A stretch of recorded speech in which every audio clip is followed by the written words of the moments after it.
मिसाल टुडे से मैं आपका साथी, आपका मित्र कुणाल पंत। साथियों, आज हम बात करते हैं विश्व की एक बहुत ही बहुमुखी, बहुआयामी प्रतिभा के बारे में, विश्व की एक महान शख्सियत के बारे में, और वह महान शख्सियत है नेल्सन मंडेला। मंडेला 18 भाई बहनों में तीसरे नंबर के थे। इनके पिता हेनरी मैफकिनसिवा हेनरी मेवेजा जनजाति के सरदार थे।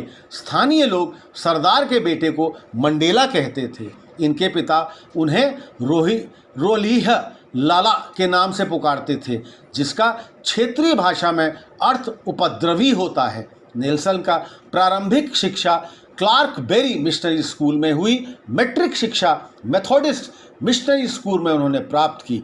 उच्च शिक्षा university of Fort Hare, university of London, external system, university of South Africa, university of the Witwatersrand और विभिन्न यूनिवर्सिटियों से उन्होंने प्राप्त की।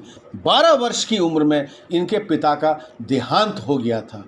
राजनीतिक सफ़र में काफ़ी उतार चढ़ाव देखे मंडेला ने, और 1941 में नेल्सन मंडेला जोहान्सबर्ग चले गए, जहां उनकी मुलाकात वॉल्टर सिसुलू और वॉल्टर एल्बर्टाइन से हुई। ये दोनों मंडेला से काफ़ी प्रभावित हुए। जोहान्सबर्ग में बसने के बाद जीवन यापन करने के लिए कानूनी फर्म में क्लर्क की उन्होंने नौकरी कर ली, किंतु उनका मन राजनीति की ओर था और वही उनको अधिक आकर्षित करता रहता था।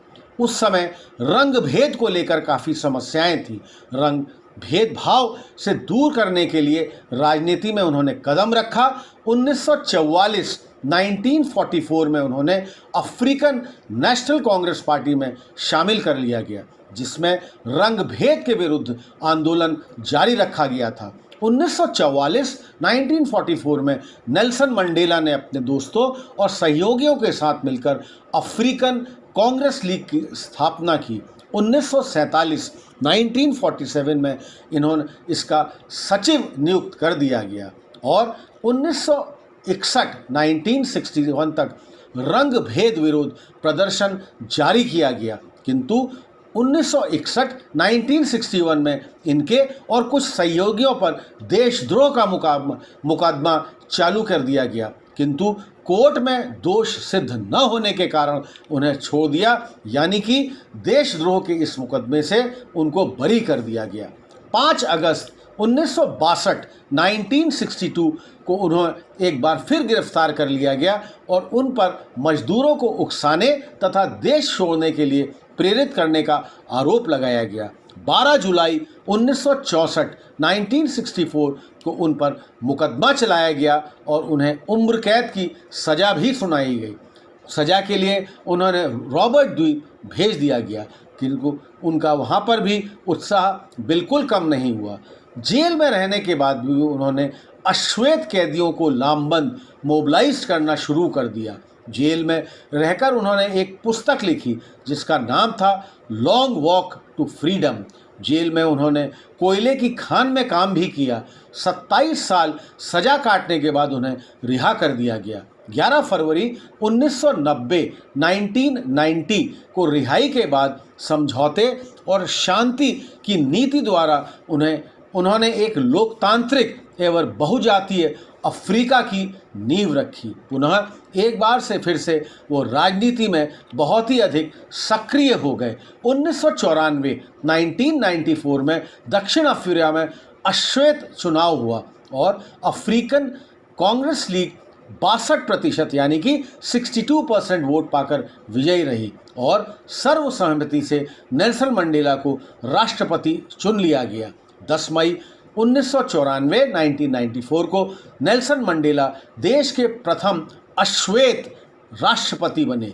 राष्ट्रपति बनने के बाद उन्होंने 1996 का अफ्रीका में नए संविधान लागू करने का कानून बनाया, जिसके अंतर्गत कई राजनीतिक और अधिकारियों की जांच के लिए कई संस्थाओं की उन्होंने स्थापना की। 2 वर्ष बाद सक्रिय राजनीति से वे अलग हो गए। 1999 में अफ्रीका कांग्रेस पद से इस्तीफा दे दिया। इसके बाद उन्होंने देश में अश्वेत के लिए काफ़ी बदलाव किए। कानून लागू किया तथा उन्हें सम्मान से जीने की आज़ादी भी मिली। अगर हम बात करें कि नेल्सन मंडेला, इनकी 3 शादियां हुई थी जिसमें उनकी 6 संतानें हुई तथा उससे उनके 17 पोते पोतियां भी हुई। पहली शादी 1944 में उनके मित्र और सहयोगी वॉल्टर सिसुलू की बहन इवलिन मैस से हुई। 1961 में चले मुकदमे में दोषी नहीं पाया गया और उस समय उनकी मुलाकात उनकी दूसरी पत्नी नोम जामू विनी मेडी की लाजा से हुई। 1998 में अपने 80वें जन्मदिन पर उन्होंने ग्रेस मेकल से विवाह किया।